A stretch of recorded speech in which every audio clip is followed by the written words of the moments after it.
Isang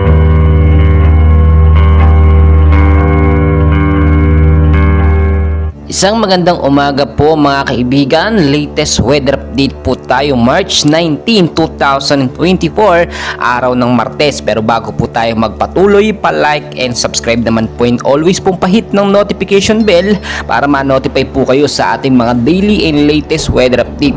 So mga kaibigan, narito na po ang hypnosis natin, galing na rin po sa Pag-asa. Easterlies pa rin po ang siyang nakakaapekto sa ilang bahagi po ng Luzon, Visayas at Mindanao. Pangungunahan ko na po kayo mga kaibigan, as of now galing po sa Pag-asa, wala pa naman pong bagyong binabantayan sa loob ng Philippine Area of Responsibility. Wala rin pong mga low pressure area, pero take note, sa labas po ng PAR ay may mga kumpol ng kaulapan or mga cloud cluster tayong binabantayan na posibleng maging LPA.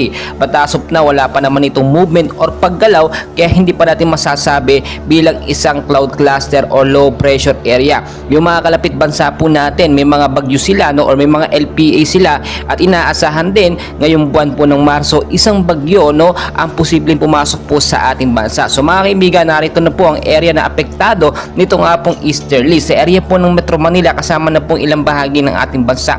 Maulap din po na panahon ng mararanasan dyan with isolated rain showers at thunderstorms po pagdating sa gabi. Pero asahan nyo po sa umaga hanggang sa tanghali mainit dahil nasa El Nino period pa rin po tayo, pero unti-unti na po ito nagko-cool down dahil malapit na po matapos ang tag-init. So inaasahan din po sa mababang lugar sa Metro Manila, posibleng magkaroon ng pagbabaha kapag ka nagkaroon ng malakas at patuloy na pag-uulan. Landslide naman po sa mga landslide prone area, dulot din kung sakaling magkaroon ng malakas na pag-uulan. Mga kaibigan, tulad po ng aking sinasabi at pinapaalala, always know the weather before you go para safe at handa po tayo lagi sa kahit anong lagay ng panahon. Magdala ng payong, jacket, kapote, panlaban po yan sa biglaang pag-uulan. So dyan lang po kayo, no? Patuloy ko po kayong update, and please don't forget like and subscribe. Maraming salamat po.